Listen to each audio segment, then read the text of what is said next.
Baik, Bismillahirrahmanirrahim. Assalamualaikum warahmatullahi wabarakatuh.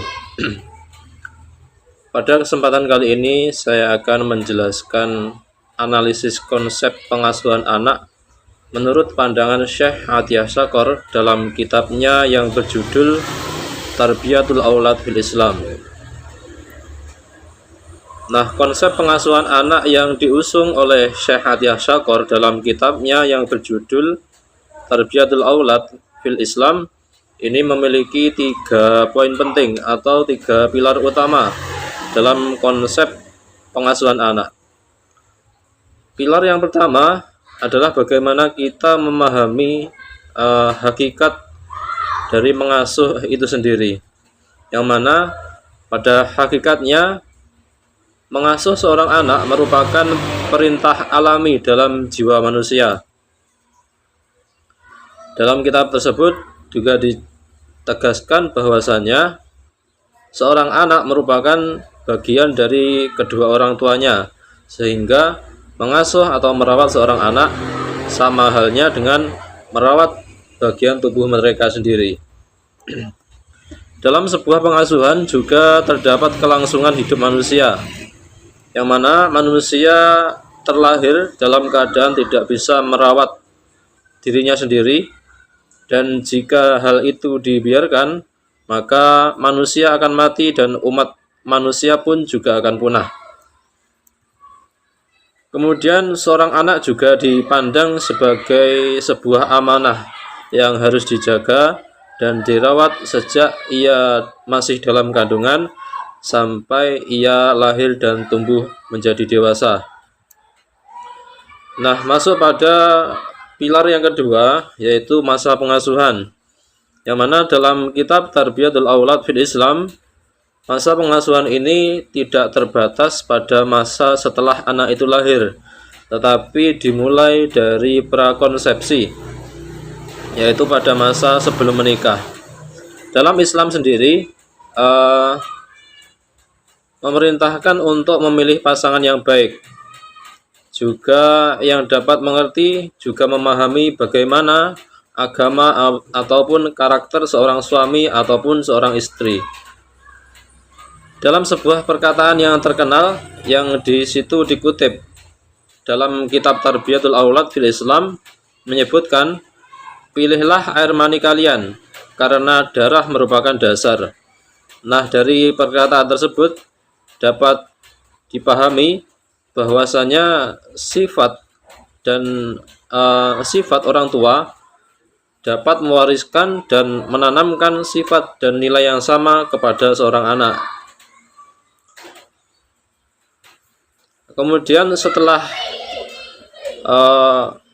pernikahan itu terjadi dan kehamilan pun juga terjadi, maka seorang ibu yang mengandung harus mendapatkan perawatan psikologis dan perawatan medis.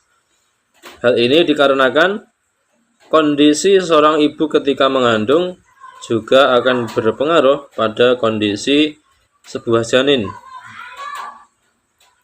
Maka dalam Islam sendiri melarang hukuman ataupun penjatuhan suatu denda yang berat pada ibu yang sedang mengandung janin atau mengandung sebuah bayi. Nah, kemudian setelah anak itu lahir, maka dalam Islam sendiri menganjurkan untuk segera mendidik anak tersebut. Di sini dijelaskan bahwa pendidikan Islam atau dalam pembahasan mengenai filosofi Islam dalam pendidikan, pendidikan hendaknya dimulai sejak anak itu masih kecil, karena pada masa tersebut jiwa mereka adalah paling siap untuk menerima pendidikan dan penanaman karakter. Dalam perkataan yang dikutip dalam kitab tersebut menyebutkan, cetaklah tanah liat selagi ia masih basah, dan rendamlah kayu selagi ia masih lunak.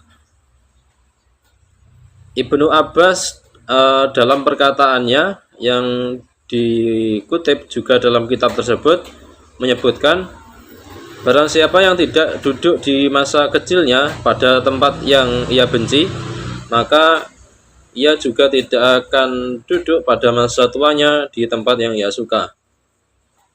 Nah, masuk pada pilar yang ketiga, yaitu integrasi pengasuhan. Yang dimasukkan dalam sebuah integrasi pengasuhan, di sini sebuah pengasuhan harus dilaksanakan secara menyeluruh dari berbagai aspek. Di antara aspek-aspek tersebut adalah aspek material, moral, fisik, mental, dan spiritual. Nah, yang paling penting untuk diperhatikan dan juga dipahami bahwa aspek moral dan spiritual adalah aspek yang paling penting untuk dipahami atau ditanamkan dalam diri seorang anak. Karena kedua aspek tersebut merupakan hasil dari pendidikan fisik dan pendidikan mental. Yang mana seorang manusia itu dapat dinilai dari kesempurnaan psikologis ataupun kesempurnaan moral, bukan dinilai dari kesempurnaan fisik maupun kesempurnaan material. Aspek moral dan spiritual ini juga dapat mencegah suatu individu dari melakukan suatu kesalahan. Maka aspek moral dan spiritual ini dapat menjadi sebuah penguat bagi penanaman karakter seorang anak. Ketika orang itu berperilaku, maka kuat kaitannya dengan asal hukum moral yang didasarkan pada nilai-nilai agama. Maka perilaku yang didasarkan pada nilai-nilai agama dapat menjadi sebuah rujukan atau dapat menjadi sebuah dasar orang itu mau melakukan suatu tindakan ataupun sampai pada orang itu mengevaluasi tindakan tersebut. Nah, dari penjelasan saya tadi dapat ditarik kesimpulan bahwa konsep pengasuhan anak menurut Syekh Atiyah Syakor ini memiliki tiga poin penting. Yang pertama adalah perintah untuk mengasuh, kemudian masa pengasuhan yang tidak terfokus pada masa setelah anak lahir, dan yang ketiga adalah pendidikan yang holistik yang meliputi aspek material, moral, fisik, mental, dan spiritual. Demikian apa yang dapat saya sampaikan, ada kurang lebihnya mohon maaf. Billahi taufiq wal hidayah wa akhiran, wassalamualaikum warahmatullahi wabarakatuh.